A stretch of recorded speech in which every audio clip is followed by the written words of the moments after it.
नमस्कार। यो समाचारमा स्वागत छ। म कुलचन्द्र विष्ट। म दिपेश किमिरे। सुरु गरौँ अहिलेसम्मका प्रमुख समाचारबाट।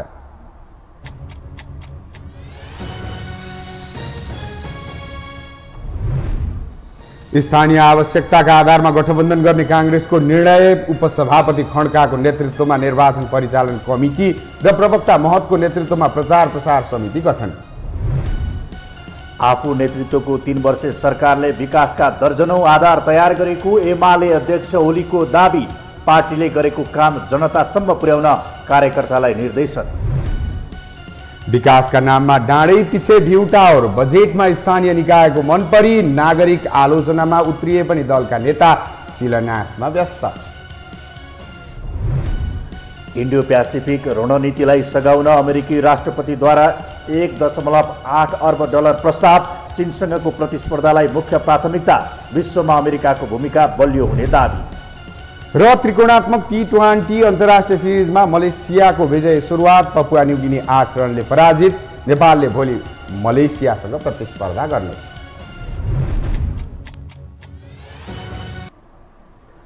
अब समाचार विस्तारमा। नेपाली कांग्रेसले आगामी स्थानीय तहको निर्वाचनमा गठबन्धनमा आबद्ध दलहरूसँग तालमेल गर्ने निर्णय गरेको छ।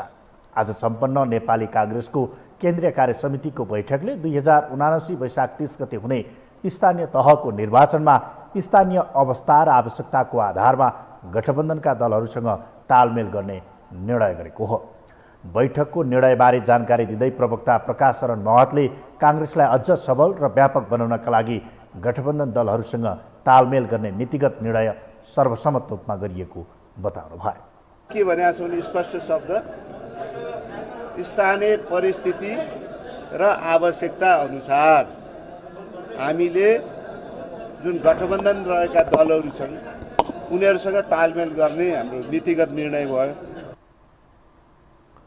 गठबन्धन दलहरूसँग तालमेल गर्ने नीतिगत निर्णयलाई व्यवहारमा कार्यान्वयन गर्न पार्टीले केन्द्रदेखि स्थानीय तहसम्म संयन्त्र बनाउने प्रवक्ता महतले जानकारी दिनुभयो। पार्टी विधानले दिएको अधिकारका आधारमा सम्बन्धित तहले तालमेलको निर्णय गर्ने र पार्टी केन्द्रले आवश्यक निर्देशन र व्यवस्थापन मिलाउने उहाँले बताउनु भयो। अब व्यवहारमा कसरी कार्यान्वयन गर्ने भन्ने विषयमा पार्टीले केन्द्र तहमा पनि एउटा संयन्त्र बनाउँछ। त्यस्तै गरेर प्रदेश तहमा पनि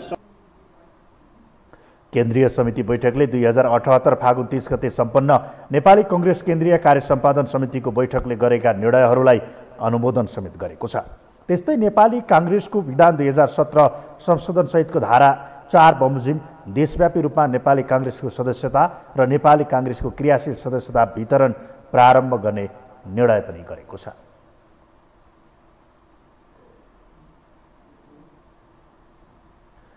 नेकपा एमालेका अध्यक्ष केपी शर्मा ओलीले आफू नेतृत्वको 3 वर्षे सरकारले अघि सारेका विकासका पूर्वाधार पूर्ण बन्दै गएकाले विरोधीहरूलाई छटपटाहट भएको बताउनु भएको छ।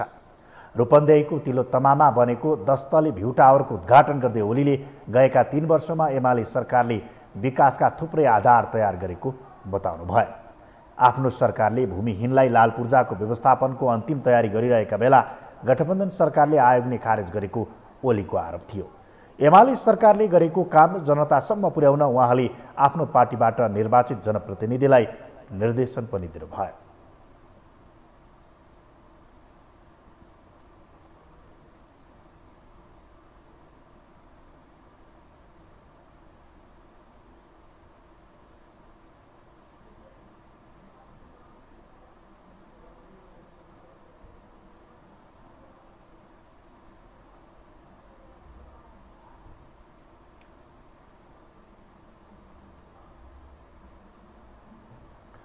परराष्ट्र मन्त्रालयले प्रधानमन्त्री शेरबहादुर देउवाको भारतको भ्रमणको तयारी अन्तिम चरणमा पुगेको जनाएको छ। प्रधानमन्त्री देउवाले यही चैत्र 18, 19 र 20 गते छिमेकी देश भारतको भ्रमण गर्न लाग्नु भएको हो। मंगलबार परराष्ट्र मन्त्रालयमा पत्रकार सम्मेलनको आयोजना गर्दै मन्त्रालयकी प्रवक्ता शिवा लम्सालले प्रधानमन्त्रीको भारत भ्रमणको सम्बन्धमा आवश्यक तयारी अगाडि बढिरहेको बताउनु भयो। श्रीलङ्काको कोलम्बोमा सुरु भएको बिमस्टेक सदस्य राष्ट्रहरूको 5औं शिखर सम्मेलनमा भाग लिन पुग्नुभएका परराष्ट्र मन्त्री डाक्टर नारायण खड्काले मङ्गलबार नै 18औं बिमस्टेकको मन्त्रीस्तरीय सम्मेलनलाई सम्बोधन गरिसक्नु भएको प्रवक्ता लम्सालले बताउनुभयो। मन्त्री खड्काले भारतीय समकक्षीसँग पनि साइडलाइन भेटवार्ता गरिसक्नु भएको उहाँले बताउनुभयो। बिमस्टेक शिखर सम्मेलनमा बुधबार प्रधानमन्त्री देउवाले भर्चुअल रूपमा सम्बोधन गर्ने कार्यक्रम रहेको पनि लम्सालले जानकारी दिनुभयो। सम्मान्य प्रधानमन्त्रीज्यूको आसन्न भ्रमणको बारेमा यहाँले प्रेस विज्ञप्ति मार्फत सूचना पाइसक्नु भएको छ। यही 1 देखि 3 अप्रिल तदनुसार 18, 19, 20 यो चैत्र महिनाको हुन गइरहेको छ र त्यस सम्बन्धी आवश्यक तयारीहरू हाम्रो अगाडि बढिरहेको छ। यसै गरी श्रीलङ्काको कोलम्बोमा सुरु भएको बिमस्टेक सदस्य राष्ट्रहरूको 5औं शिखर सम्मेलन सुरु भइसकेको छ। त्यसमा एसओएममा हाम्रो महासभा प्रमुखज्यूले सम्बोधन गरिसक्नु भएको छ। नेपालले गणतन्त्र पलाउ र दक्षिण सुडान कूटनीतिक सम्बन्ध कायम गरेको प्रवक्ता लम्सालले जानकारी दिनुभयो। यससँगै नेपालको 175 देशसँग कूटनीतिक सम्बन्ध स्थापना भएको उहाँको भनाइ छ।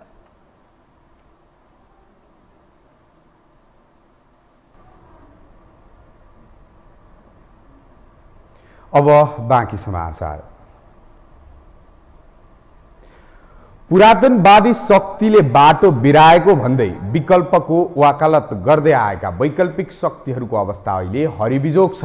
आफ्नो अस्तित्व रक्षाको चरणमै रहेका बेला आन्तरिक विवाद सडकमै छत्ताछुल्ल भएपछि उनीहरू जनतामा जान सकिरहेका छैनन्। एक रिपोर्ट।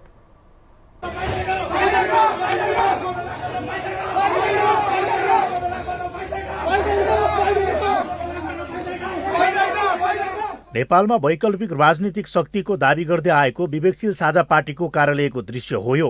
उनीहरूले भन्ने गर्थे हामी देश परिवर्तन गर्छौं, पुरातन शक्ति पद र सत्ताको लडाईँमा व्यस्त बने। अझै अघि बढेर राजनीति फोहोर बनेको भन्दै फोहोर सफा गर्न फोहोरमै पसेको उनीहरूको तर्क थियो। तर हालत उनीहरूको पनि उस्तै।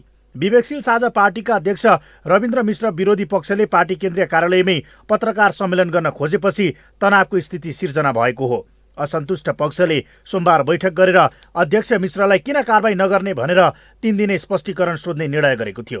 त्यसबारे जानकारी दिन पार्टी केन्द्रीय कार्यालय बखुन्डोलमा 11 बजे पत्रकार सम्मेलन आयोजना गरिएको थियो। त्यो कार्यक्रम रोक्न अध्यक्ष मिश्र पक्षले कर्मचारी बाहेक अन्यका लागि पार्टी केन्द्रीय कार्यालय बन्द गरेको सूचना जारी गरेको छ। अनाधिकृत व्यक्तिहरूले कार्यक्रम गर्न खोजेको र त्यसको कारण उत्पन्न जोखिमलाई ध्यानमा राखी अनिश्चितकालका लागि कार्यालय बन्द गरेको सूचनामा उल्लेख छ। कार्यालय बन्द गरेपछि असन्तुष्ट पक्षका नेता कार्यकर्ताहरूले विरोध जनाएका छन्। त्यसक्रममा होहल्ला र नाराबाजी भएको थियो। असहज स्थिति उत्पन्न भएपछि प्रहरी पनि परिचालन गरिएको थियो। यो अहिलेको तमाम समस्याको जड भनेको विवेकशील साझा पार्टीले राप्रपाकरण गर्ने कि नगर्ने भन्ने विषयमा हो। हामी विवेकशील साझा पार्टी वैकल्पिक राजनीति सुसंस्कृत राजनीतिलाई कुनै पनि हालतमा राप्रपाकरण हुन दिँदैनौँ। हामी कुनै पनि हालतमा राजावादी हुन सक्दैनौँ। हामी गणतन्त्रको पक्षधर हौँ। विवेकशील साझा पार्टीलाई राप्रपामा हामी कुनै पनि हालतमा प्रवेश गर्न दिँदैनौँ।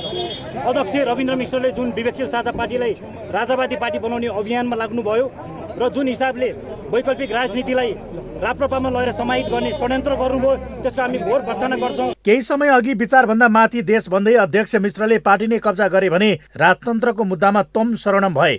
अर्का नेतृत्वकर्ता मिलन पाण्डेलाई राजनीतिक मूलधारबाट पर पुर्याएका मिश्र अहिले आफै अल्पमतमा परेका छन्। मिश्रले 26 जनामाथि एकैपटक कारबाही गरेपछि पार्टीमा विवाद झन चुलिएको छ। असन्तुष्ट पक्षले मिश्रलाई नै कारबाही गर्ने गरी तयारी थालेको छ। असन्तुष्ट पक्षले सोमबार भेला गरेको थियो भने भेलामा मिश्र पक्षीय नेताहरूको समेत उपस्थिति रहेको थियो। उनीहरू कोरम पुर्याएर मिश्रलाई कारबाही गर्ने तयारीमा लागेका छन्। आइतबारको बैठकमा मिश्रका पछिल्ला गतिविधिमाथि कडा आलोचना भएको थियो। राप्रपासँग पार्टी एकीकरण गर्ने तथा कारबाहीको विषयमाथि प्रश्न उठेपछि मिश्रले ती विषयबारे बैठकको एजेन्डा नभएको बताएका थिए। तर राप्रपाका नेताहरूले भने घुमाउरो पारामा विवेकशील साझासँग एकताको कुरालाई स्वीकारेका छन्। त्यो विधानको अन्तर्गत आउनेमा साझा विवेकशील जति जो आउनुहुन्छ त्यसलाई चाहिँ हामीले त्यो पार्टीमा विधान पनि बनाएको छौँ कि त्यस्ता मान्छेलाई कसरी सम्मान गर्ने, कुनै उच्च ओहदामा कसरी राख्ने भनेर विधानमा हामीले कल्पना गरेका छौँ भने नि पार्टीको नीतिगत कुरा चाहिँ के भन्छ, जो पनि हाम्रो पार्टीमा आउन सक्छ। विधानको राष्ट्रिय प्रधान पार्टीको विधानको अधीनमा रही हरेक मान्छेहरू चाहिँ आउनु, किन विधानलाई हामी संशोधन गर्न सक्दैनौँ। त्यो बाहेक हामी जो पनि मान्छे त हाम्रो पार्टीमा आउनु पर्यो। त्यो त कम्युनिस्ट पार्टी हो नि हाम्रो। हुन त आफूलाई अबको विकल्प दाबी गर्दै आएको राप्रपाको पनि हालत उस्तै छ। राजेन्द्र लिङ्गदेनको विजयलाई केही सकारात्मक रूपमा हेरिएको भए पनि पार्टी सिङ्गो रहन सकेको छैन। विवेकशील साझाका अध्यक्ष मिश्र आफ्नो बाटै छोडेर त्यही बाटोमा मिल्ने चेष्टा गरिरहेका छन्।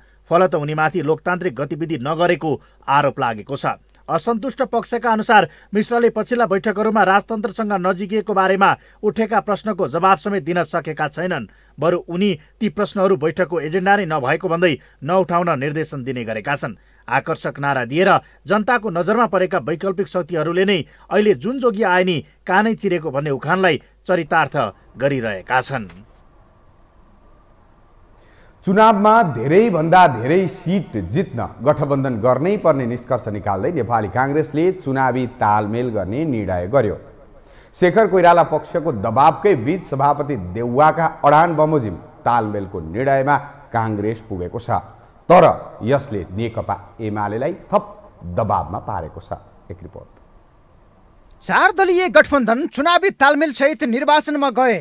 पराजयको स्वाद चाखिने भय एमालेमा देखिएकै बेला आन्तरिक किचलो व्यवस्थापन सहित सभापति समेत रहेका प्रधानमन्त्री शेरबहादुर देउबाकै चाहना बमोजिम नेपाली काङ्ग्रेसले चुनावी तालमेल गर्ने निर्णय गरेको छ। केन्द्रीय कार्यसमितिको बैठकमा शेखर कोइराला समूहले गठबन्धन गर्न नहुने अडान लिएपछि नेपाली काङ्ग्रेसभित्र किचलो मच्चिएको थियो। तर चुनावी गठबन्धनको सट्टा स्थानीय आवश्यकता अनुसार चुनावी तालमेल भन्ने शब्द राखेर मध्यमार्गी बाटोबाट काङ्ग्रेसले निर्णय गरेको हो।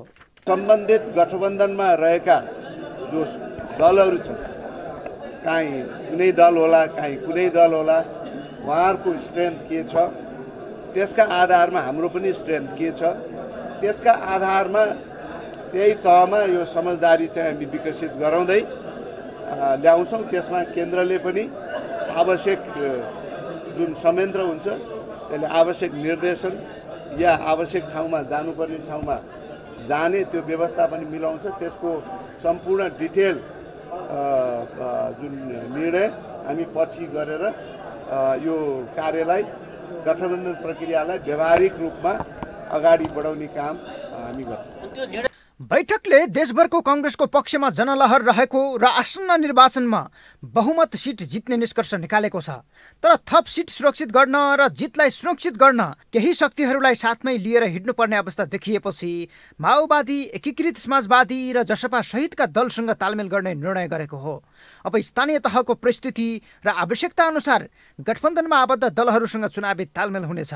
व्यवहारमा कसरी कार्यान्वयन गर्ने भन्ने सम्बन्धमा केन्द्र, प्रदेश र जिल्ला तहमा संयन्त्र बनाइने काङ्ग्रेसले जनाएको छ। यसबाट काङ्ग्रेसकै निर्णय पर्खिएर बसेका माओवादी र एकीकृत समाजवादी लगायतका दलले राहत महसुस गरिरहेका छन्। हामीसँग मेल खाने, मिल्ने, विचार मिल्नेसँग हातेमालो गर्दै जान्छौँ। दुईटाको शक्तिबाट मिलेपछि शक्तिले स्वाभाविक रूपमा परिणाम पनि दिन्छ। अहिले मोहन विक्रमजीको पार्टीले पनि हामीसँग मिलेर जाने प्रस्ताव राख्नु भएको छ। उपेन्द्र यादवजीको पार्टीले पनि जनता समाजवादीले मिलेर जाने प्रस्ताव हामीसँग राख्नु भएको छ। नेकपा माओवादीले पनि त्यस्तै प्रस्ताव हामीसँग राख्नु भएको छ। गठबन्धनमा आबद्ध दलहरूबीच चुनावी तालमेल भन्दा जित्न सक्ने आधार भएका बेला सिङ्गो पार्टी एक ढिक्का भएर एक्लै चुनावमा गए जित्ने शेखर कोइराला पक्षको मत थियो। तर गठबन्धन गर्नै पर्ने दृढ अडानका बीच देउबाका अघि इतर पक्षको जोड चल्न सकेन। यसअघि देउबा एकलौटी चले समानान्तर अभ्यास थाल्ने चेतावनी दिएको शेखर पक्षले अब 40% हक दाबी गरेको छ। टिकट बाँड्नका लागि बनाइने संसदीय समितिमा समेत शेखर कोइराला सहितका नेताहरूलाई समेट्नुपर्ने दबाब दिइरहेको छ। यद्यपि काङ्ग्रेस चुनावी तालमेल सहित जाने भएपछि 4 दलसँग एक्लै चुनावमा जान बाध्य बनेको नेकपा एमाले आफू अनुकूलका दलहरूसँग तालमेल वा एक्लै चुनावमा जाने थप दबावमा परेको छ। यो हो टेलिभिजनका लागि सन्तोष बिके थापा, काठमाडौँ। हामीसँग समाचार बाँकी नै छन्, अहिलेलाई विश्राम।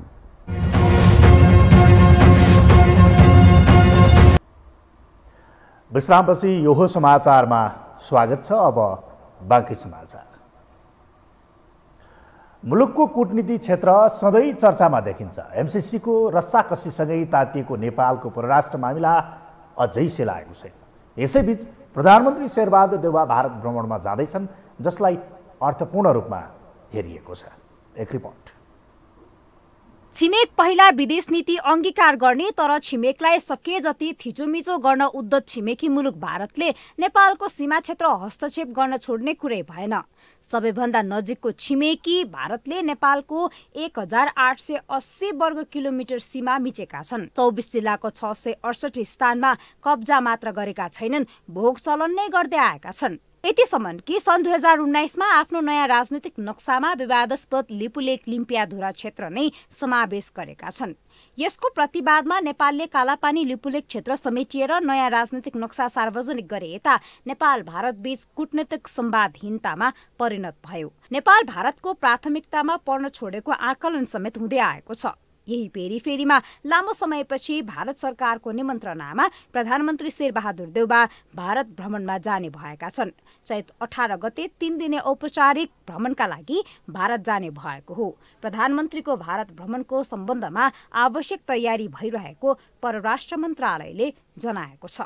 यही 1, 2, 3 अप्रिल तदनुसार 18, 19, 20 यो चैत महिनाको हुन गइरहेको छ र त्यस सम्बन्धी आवश्यक तयारीहरू हाम्रो अगाडि बढिरहेको छ। लामो समयदेखि तिक्ततापूर्ण सम्बन्धमा रहेको नेपाल भारत सम्बन्ध सुधारका लागि प्रधानमन्त्री देउबाको यो भ्रमणलाई महत्त्वपूर्ण मानिएको छ। अर्कोतर्फ लामो रस्साकसीपछि सदनबाट निकास दिएको एमसीसी बारे चिनिया चासो, चिनिया प्रधानमन्त्री वाङ यीको नेपाल भ्रमण पश्चात नेपाल चीन बीचको संशय अन्त्य भएको छ। समग्रमा देउबा सरकारका गतिविधिहरू सकारात्मक नै भएको विश्लेषकहरूको तर्क छ। चीनसँग हामीले आफ्नो इन्ट्रेस्टमा त कुरा राखेका छौँ, त्यहाँ हामीले यदि त्यो बिआरआई एक्सेप्ट गरेका छैन अहिले भन्दाखेरि हाम्रो इन्ट्रेस्टमा गरेका छौँ। मलाई लाग्छ त्यस्तै त भारतसँग पनि यदि त्यो कुरा हुन्छ भन्दाखेरि हामीले, मलाई यति विश्वास छ कि हामी आफ्नो इन्ट्रेस्टमा त्यो राख्छौँ त्यहाँ पनि कुरो। त्यसैले यसमा आफ्नो इन्ट्रेस्ट बिर्सेर यदि त्यो हामी जान्छौँ भन्दाखेरि त्यहाँ चेपुवामा पर्ने सम्भावना हुन्छ। तर 16 ग्याज यदि त्यो हामीले त्यो आफ्नो स्ट्यान्डमा आफ्नो राष्ट्रिय हितमा कुनै त्यो निर्णय गरेका छौँ भन्दाखेरि त्यहाँ चेपुवामा पर्ने कुनै कुरो छैन। त्यो हामीले राख्नै पर्छ त्यो कुरा। र अहिलेसम्म जुन कुरा हामीले त्यो अमेरिकासँग गरेका छौँ, अहिलेसम्म चीनसँग गरेका छौँ, त्यसमा केही एनोमलिज भएको त्यो हामीले त्यो देख्यौँ। एमसीसीलाई निकास दिन प्रधानमन्त्री देउबाको रणनीति र पछिल्लो समय अन्य मुलुकहरूसँगको सम्बन्ध सुधार र विस्तारमा देखिएको तदारुकता केही सकारात्मक पक्कै छ। लथालिङ्ग र शिथिल अवस्थामा रहेको मुलुकको कूटनीतिक क्षेत्र चलायमान बन्नु महत्त्वपूर्ण छ। सन्तुलित र प्रभावकारी कूटनीति मुलुकको आवश्यकता हो। यसतर्फ सबै जिम्मेवार हुनुको विकल्प छैन। यो हो टेलिभिजनका लागि निम्लेकी शेर्पा, काठमाडौँ। स्थानीय तहको निर्वाचन नजिकिएसँगै फेरि सपना देख्ने र देखाउने होडबाजी चलेको छ। राजनीतिक नेतृत्व सपना र आश्वासनको पोको बाँडेर बोकेर गाउँ गाउँ पसेका छन्, जसले झन्डै 5 वर्षसम्म बिछोडिएको नेता र जनताको सम्बन्धको पुनरावलोकन हुँदैछ। एक रिपोर्ट। 2074 को निर्वाचनमा नेकपा एमालेका अध्यक्ष केपी शर्मा ओलीले सपना बेचेकै कारण झन्डै बहुमत ल्याएर 3 वर्ष सरकारको नेतृत्व गरे। निर्वाचनमा भाँडेका सपना कति कार्यान्वयन भए, कति फगत कल्पनामै सीमित भए। 5 वर्षका लागि सरकार थाम्ने जिम्मा पाएका उनी 3 वर्षमै ढलेपछि सबैले मूल्याङ्कन गरेकै विषय हो। आगामी 3 तहको निर्वाचन मध्ये वैशाख 30 मा तोकिएको स्थानीय तहको निर्वाचन आउन अब मात्र 1.5 महिनाको समय बाँकी छ। फेरि सपना किनबेच र झुट्टा आश्वासन बाँड्न नेता गाउँ पसेका छन्। कसले कति सपना बाँड्ने र निर्वाचन जित्ने होडबाजी नै चलेको छ। हामीले 5 वर्षको योजना के हो र 5 वर्षको योजना बनाउँदै गर्दा मेरो त आग्रह छ, हेर्नुहोस्, हामी केपी ओलीको कार्यकर्ता होइन, केपी ओलीदेखि केपी ओलीको र केपी ओलीको सबै कार्यकर्तालाई चाहिँ भगवानले यति धेरै ज्ञान बुद्धि दिएर पठाएका छन् कि उनले कसैलाई केही सोध्नै पर्दैन। हामी त सामान्य मान्छे हौँ, आम मान्छे हौँ। हामी आम मान्छे हो, हामीलाई सबै कुरा थाहा छैन। मलाई पनि थाहा छैन, वडा अध्यक्षलाई पनि थाहा छ, इका अध्यक्षलाई थाहा छ, कसैलाई पनि थाहा छैन। त्यसैले हाम्रो घोषणापत्र बनाउनु गर्दा तपाईँहरूसँग चाहिँ केही दिन 10-12 दिन समय छ। म त आग्रह गर्छु, यो त आज हाम्रो कार्यक्रम, अब यस्तो कार्यक्रम बन्द गरौँ। अब हामी कार्यक्रम कहाँ लिएर जाउँ भने चोकमा, चौतारामा, सानो ठाउँमा लिएर जाउँ, 15 जना मान्छे जम्मा गरौँ। तत्कालीन नेकपाले भान्सामा ग्यासको पाइपलाइन, केही महिनामै पानी जहाज, केही वर्षमै केरुङ काठमाडौँ रेल र काठमाडौँमा मेट्रो रेल र मोनोरेल चल्ने सपना बाँडेको थियो, जुन योजना सुरु नै भएनन्। त्यही सरकारका मन्त्रीहरू पनि के कम। तत्कालीन उद्योग मन्त्री र अहिलेका माओवादी नेता मातृका प्रसाद यादवले झापादेखि बङ्गलादेशसम्मै सुरुङ मार्ग निर्माणको सपना देखाए, तत्कालीन पर्यटन मन्त्री योगेश भट्टराईले 5 वर्षमा निजगढ अन्तर्राष्ट्रिय विमानस्थल निर्माण गर्ने र सिधै अमेरिका उडान भर्ने अनि वर्षमा 1 करोड पर्यटक भित्राउने हावादारी सपना बाँडे। पार्टीको घोषणापत्रमै यस्ता सपना बाँडेका नेताहरूलाई नै जनताले चुनाव जिताए। गच्छे अनुसारका सपना बाँड्ने खेल सबै पार्टीले चलाएका थिए। सपना पनि आकर्षक हुनुपर्छ भन्ने बुझेपछि अहिले सबै दल आश्वासनले भरिएका फुलबुट्टे घोषणापत्र लेख्न दिनरात लागि परेका छन्। हामीले काम गर्ने हो, काम गरेर देखाउने हो, काम गरेर श्रेष्ठता स्थापित गर्ने हो। हामी ढाँटेर हिँड्दैन, झुट बोलेर मान्छे अल्मल्याउने होइन, मान्छेलाई सचेत बनाएर देशलाई विकासको बाटोमा अगाडि बढाउने हो। राजनीतिको उद्देश्य भनेको सपना बाँड्ने र सपना बाँडेकै भरमा चुनाव जित्ने भइरहेको छ। लाखौं बेरोजगार युवा शक्ति खाडीमा पसिना बगाएर सपना किन्न देशबाट बाहिरिएको छ। नेता गाउँ पसेर सपना देखाइरहेका छन्। अवस्था यही रहे कुनै दिन यस्तो आउनेछ, नेता सपना देखाउन गाउँ पस्नेछन्, गाउँ रित्तिएको हुनेछ। त्यो जनता जुन छ त बाहिर गइरहेछन्, त्यस्तो न्युज पनि आइरहेछ। किनभने जनताले कुनै आश त्यस्तो भएन यो नेताहरूले त फुलफिल गर्छ त्यहाँ गाउँठाउँमा, त्यस्तो छैन। त्यसैले गर्दाखेरि जनताहरू भित्रतिर जाने अनि मतलब त्यो नेताहरू भित्रतिर जाने, जनताहरू बाहिरतिर जाने, त्यो प्रवृत्ति पनि देखिरहेको छ। सचेत जनतालाई एकपटक मूर्ख बनाउन सकिन्छ, सधैँ बनाउन सम्भव छैन। फलत जनतालाई मूर्ख ठानेर झुट्टा सपना देखाउने नेताबाटै शासित हुनुपर्ने हाम्रो नियति बदल्न जनताबाटै जागरुक हुन आवश्यक छ। त्यसका लागि यही निर्वाचन नै अवसर हुन सक्छ। यो हो टेलिभिजनका लागि क्यामेरामा डिबी मगरका साथमा सन्तोष बिके थापा, काठमाडौँ। संसदीय सुनवाई समितिले सर्वोच्च अदालतको न्यायाधीशमा प्रस्तावित तिल प्रसाद श्रेष्ठको नाम अनुमोदन गरेको छ। आज सिंहदरबारमा बसेको समितिको बैठकले न्याय परिषदबाट प्रस्तावित सर्वोच्च अदालतका न्यायाधीश श्रेष्ठको नाम सर्वसम्मतिले अनुमोदन गरेको हो। योग्य, क्षमतावान र अनुभवी रहेको कुरा सुनवाईको क्रममा पुष्टि भएपछि उहाँलाई सर्वोच्च अदालतको न्यायाधीश पदका लागि गरिएको सिफारिस सर्वसम्मतिले अनुमोदन गरिएको समितिका सभापति लक्ष्मणलाल कण्डले जानकारी दिनुभयो। संयुक्त समिति कार्य संचालन नियमावली 2075 को नियम 25 र 26 तथा संसदीय सुनवाई समिति को कार्यविधि 2075 बमोजिम प्रस्तावित व्यक्ति को सुनवाई गर्दा योग्यता, क्षमता र अनुभवको आधारमा उक्त पदको लागि योग्य देख्नु भएको हुँदा संघीय संसदको संयुक्त बैठक र संयुक्त समिति कार्य संचालन नियमावली 2075 को नियम 26 को उपनियम 5 बमोजिम सर्वोच्च अदालत को न्यायाधीश पदमा नियुक्ति को लागि प्रस्तावित श्री तिल प्रसाद श्रेष्ठ को नाम सर्वसम्मतिले अनुमोदन। बैठकमा सांसदहरूले उठाएको प्रश्नको जवाब दिँदै श्रेष्ठले सर्वोच्च अदालतमा जनताले ढुङ्गा हान्ने अवस्था आउन नदिने गरी आफूले काम गर्ने बताउनु भयो। कहीँ लाग्छ धर्म स्वरतामा आजसम्म जनताले छिटो छरितोलाई प्राथमिकता। मैले ट्रान्सपेरेन्सी इन्टरनेसनलको 2002 को रिपोर्टमा मैले एउटा हेरेको थिएँ, ब्राजिलको बडो मार्मिक रूपमा प्रस्तुत गरिएको रहेछ। श्रेष्ठलाई गत फागुन 27 गते बसेको न्याय परिषद बैठकले सर्वोच्च अदालतको न्यायाधीशका लागि सिफारिस गरेको थियो।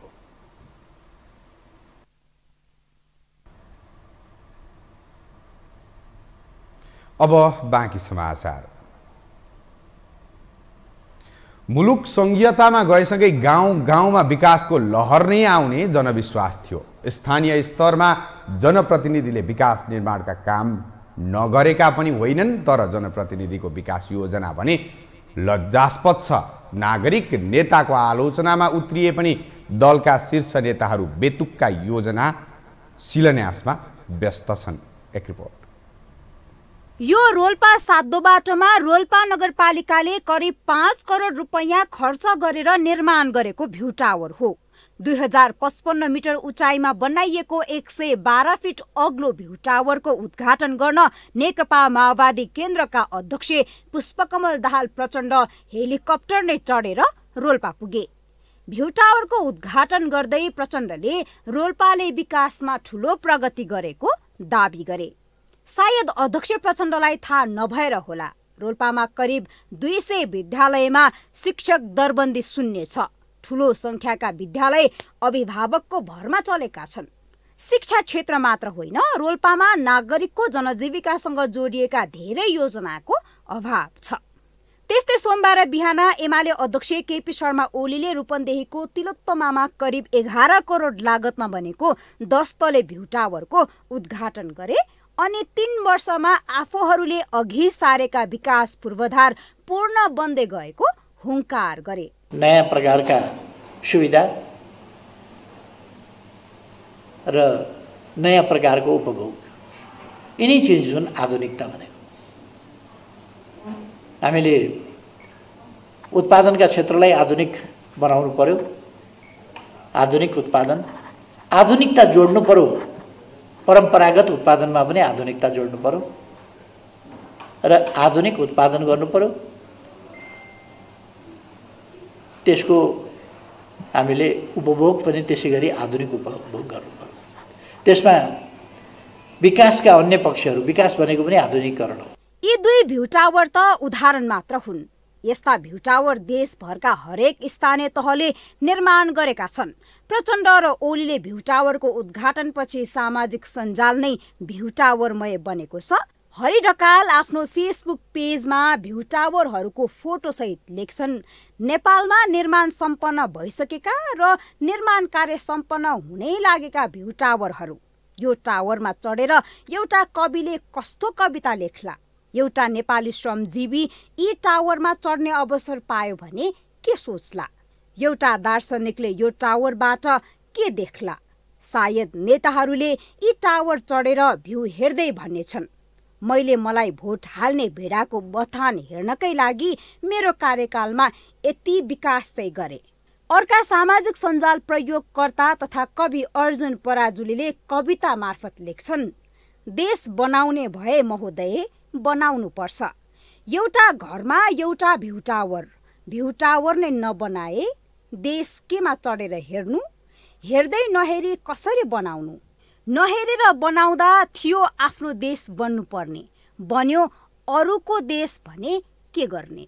सामाजिक सञ्जालमा आलोचनात्मक टिक्का टिप्पणी र नेताहरूप्रतिको आक्रोश अनगिन्ती छन्। सामाजिक सञ्जाल मात्र होइन, राजनीतिक दलका नेताहरूले पनि टिक्का टिप्पणी गरेका छन्। नेपाली कांग्रेसका महामन्त्री गगन थापाले आगामी निर्वाचनमा जनतामा जाँदा भ्यू टावर जस्तो अनुत्पादक क्षेत्रमा 1 रुपैयाँ पनि खर्च नगर्ने नीति नै बनाउनु पर्ने दावी गरे। प्रचण्डजी रोल्पा गएर 5 करोड खर्च गरेर भ्यू टावर उद्घाटन गर्नुभएको हेरे। कांग्रेसले त कसम खानुपर्छ, 5 वर्ष मैले मौका पाएँ भने यस्ता भ्यू टावर जस्ता यस्ता अनुत्पादक काममा 1 रुपैयाँ पनि खर्च गर्दिन भन्ने कुराको कांग्रेसले प्रतिज्ञा पत्रमा लेख्नुपर्छ।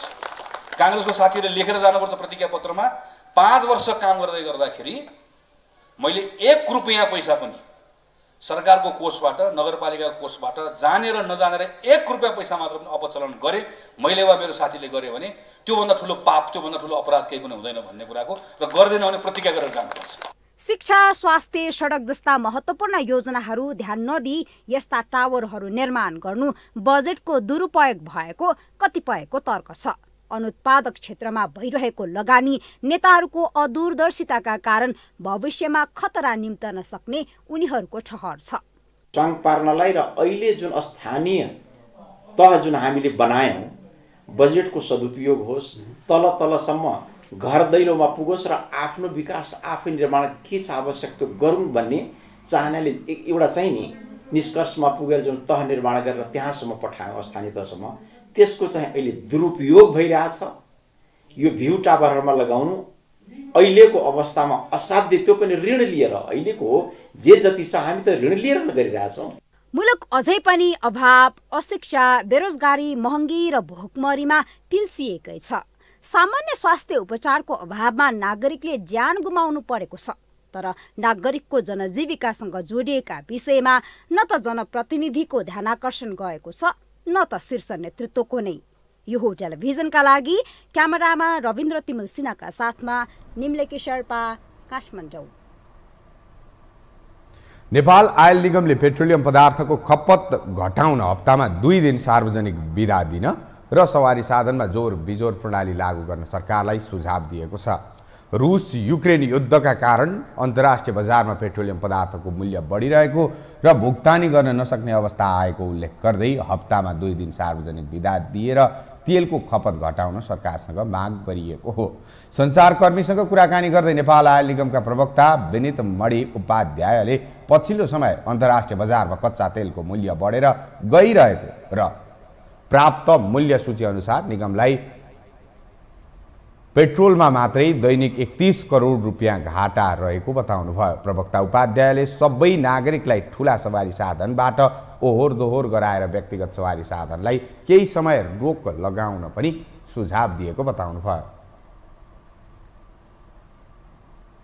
नेपाल सरकारलाई अनुरोध गरेको हो यो विकल्पमा जाउँ, यस्तो गर्दाखेरि चाहिँ मात्रै चाहिँ पेट्रोलियम पदार्थको जुन अहिले आपूर्ति छ त्यसलाई सहज राख्न सकिन्छ, अन्यथा त्यो चाहिँ डिस्टर्ब हुनसक्छ है, त्यसमा चाहिँ त्यो आपूर्ति व्यवस्था नै डिस्टर्ब पनि हुनसक्छ भनेर हामीले भन्यौँ। किन भन्दाखेरि हामीले कतैबाट तेल खरिद गरेर लिएर आइसकेपछि उसलाई तेलको पैसा त हामीले भुक्तानी गर्नु पर्यो। अब घाटा नै हाम्रो यस्तो बढेर गयो कि हामीले चाहिँ जुन हाम्रो नगद प्रवाहमै समस्या आउन थाल्यो। त्यस्तै निगमले पेट्रोलियम पदार्थको भन्सार शुल्क प्रति लिटर 15 रुपियाँ घटाइदिन पनि आग्रह गरेको छ।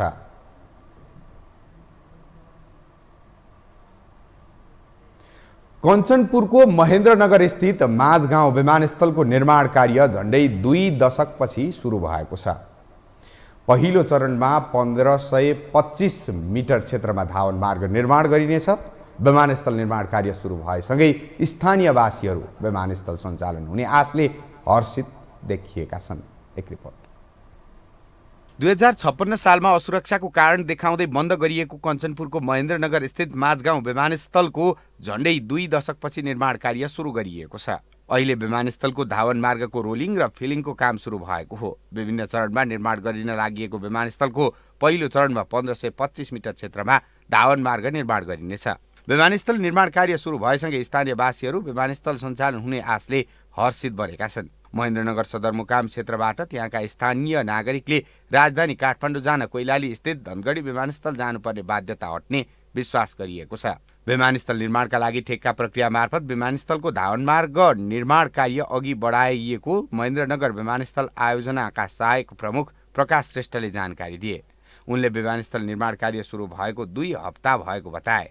विमानस्थलको निर्माणका लागि 45 करोड 66 लाख 24 हजार रुपियाँमा ठेक्का सम्झौता भएको छ। यो आयोजना चाहिँ अहिले लगभग 15-20 दिन भयो काम सुरु गर्न थालेको।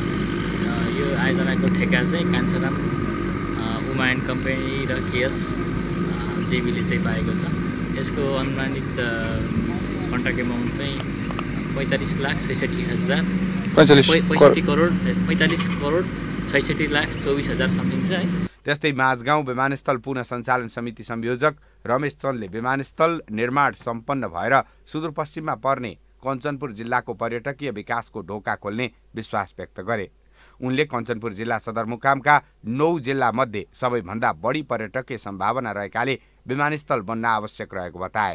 पर्यटनको हिसाबले भन्ने हो भनेपछि धेरै ठाउँहरू छन्, अन्य जिल्लाहरूको दाँजोमा पर्यटकीय स्थलहरू छन्। जस्तो अब यहाँ राष्ट्रिय निकुञ्ज शुक्लामाता राष्ट्रिय निकुञ्ज पनि नजिक छ। यत्रो संसारमै सबभन्दा ठुलो बाह्रसिङ्गाको हड भएको यो बथान भएको अन्त्य कतै छैन। यत्रो खाली फाटा भएको ठाउँ त छैन। यति राम्रो व्यवस्थापन भएको यो ठाउँ पर्यटनको लागि सबभन्दा उपयुक्त हो। त्यस्तै भीमदत्त नगरपालिका वडा नम्बर 16 का वडाध्यक्ष सुरेन्द्र विष्टले विमानस्थल निर्माणका लागि जनप्रतिनिधिहरूले चुनावी घोषणा पत्रमा नै राखेकाले सबैको सहमतिमा निर्माण कार्य सुरु भएको बताए। उनले विमानस्थल निर्माण भएर पर्यटकीय विकास तथा त्यहाँका जनताले रोजगारी पाउने दावी गरे। एकदम चल्छ अनि हाम्रो पर्यटक क्षेत्र पनि हो। यो 22 वर्षसम्म बन्द भयो एयरपोर्ट भए हुनाले यसलाई चाहिँ हामीले आएर सञ्चालनमा ल्याइसकेपछि जनतालाई पनि सहज हुने, सबैलाई सहज हुने र हाम्रो चाहिँ व्यापारको लागि पनि रोजगारको लागि पनि रोजगार हुने, युवाहरूलाई रोजगार सबैलाई रोजगार हुने र पर्यटक क्षेत्र भए हुनाले शुक्लाफाटा यहाँ नजिक भएको हुनाले र एकदम चाहिँ राम्रो चलिरहेको छ र जनतामा एकदम उत्साह भएर खुसी भएको छ जनताहरू। विमानस्थल निर्माण 3 तहका सरकारको लगानीमा निर्माण हुन लागेको हो, जसमा 50% नागरिक उड्डयन प्राधिकरण, 25% सुदूरपश्चिम प्रदेश, 15% भीमदत्त नगरपालिका र 10% दोधरा चाँदनी नगरपालिकाको लगानी रहेको छ। विमानस्थल सञ्चालनका लागि पुनर्निर्माणमा लगानी सहकार्य गरेका स्थानीय तहले सञ्चालन गर्नमा पनि सहकार्य गर्ने बताएका छन्। अब पालो आर्थिक समाचारको।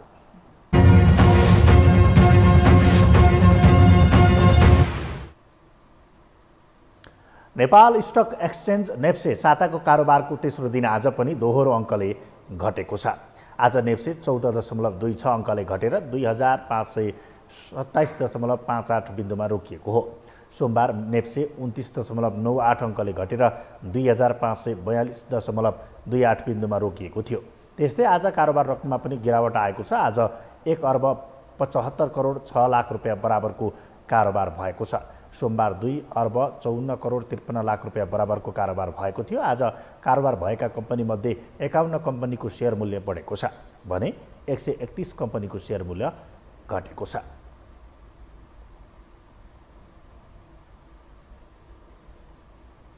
हामीसँग अन्तर्राष्ट्रिय र खेल समाचार बाँकी नै छन्। अहिलेलाई विश्राम।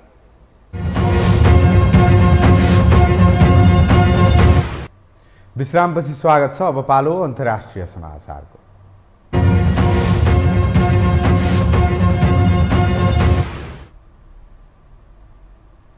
अमेरिकी राष्ट्रपति जो बाइडेनले इन्डो पेसिफिक रणनीतिलाई सघाउन 1.8 अर्ब अमेरिकी डलर प्रस्ताव गरेका छन्। बाइडेनले इन्डो पेसिफिक रणनीतिसँगै घातक चिनिया व्यवहारको प्रतिरोध गर्नका लागि थप 40 करोड डलर सहयोग गर्ने प्रस्ताव पनि गरेका छन्। दुवै प्रस्तावहरू सन् 2023 का लागि अनुमान गरिएको 7 खर्ब 73 अर्ब डलर बराबरको वार्षिक रक्षा बजेटको हिस्सा हो, जसलाई व्हाइट हाउसले वार्षिक बजेटरी प्रस्तावहरूको रूपमा अमेरिकी सदन समक्ष पेश गरेको छ। प्रस्ताव पेश गर्दै बाइडेनले इन्डो पेसिफिक क्षेत्रमा अमेरिकाले आफ्नो भूमिका बलियो बनाउँदै गएको बताएका छन्। लामो समयदेखिका साझेदार राष्ट्रहरूसँग सहयोग विस्तार गरिरहेको पनि बाइडेनले जानकारी गराएका छन्। अमेरिकी राष्ट्रपति बाइडेनले चीनसँग रणनीति प्रतिस्पर्धालाई प्राथमिकतामा राखेका छन्। प्रस्तावित बजेटले इन्डो पेसिफिक र विश्वव्यापी रूपमा आक्रामक व्यवहार विरुद्ध एकीकृत प्रतिरोध गर्न सहयोग पुर्याउने बताइएको छ।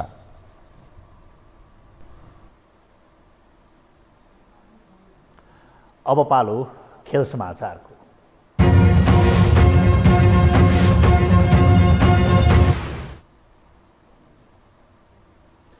मलेसियाले त्रिकोणात्मक टी20 अन्तर्राष्ट्रिय सिरिजमा विजय सुरुवात गरेको छ।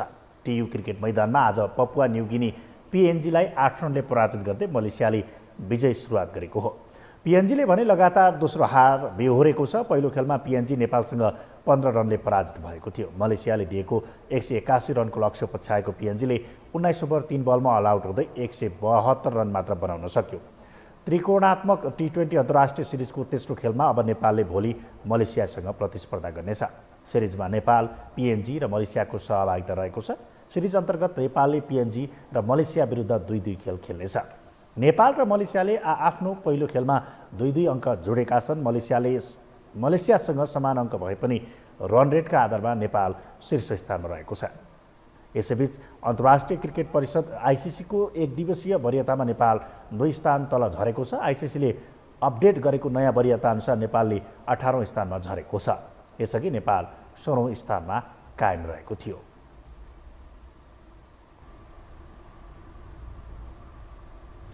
यो सँगै हामी यो समाचारको अन्त्यमा छौँ। अन्त्यमा प्रमुख समाचार पुनः एकपटक।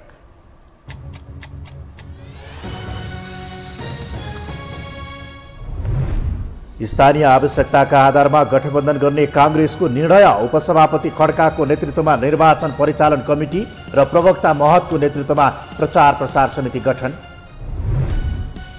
आफ्नो नेतृत्वको 3 वर्षे सरकारले विकासका दर्जनौं आधार तयार गरेको एमाले अध्यक्ष ओलीको दाबी। पार्टीले गरेको काम जनतासम्म पुर्याउन कार्यकर्तालाई निर्देशन। विकासका नाममा डाँडै पिच्छे भ्यू टावर। बजेटमा स्थानीय निकायको मनपरी। नागरिक आलोचनामा उत्रिए पनि दलका नेता शिलान्यासमा व्यस्त। इन्डो पेसिफिक रणनीतिलाई सघाउन अमेरिकी राष्ट्रपतिद्वारा $1.8 अर्ब प्रस्ताव, चीनसँगको प्रतिस्पर्धालाई मुख्य प्राथमिकतामा, विश्वमा अमेरिकाको भूमिका बलियो हुने दावी। र त्रिकोणात्मक T20 अन्तर्राष्ट्रिय सिरिजमा मलेसियाको विजय सुरुवात, पपुवा न्युगिनी 8 रनले पराजित, नेपालले भोलि मलेसियासँग प्रतिस्पर्धा गर्ने।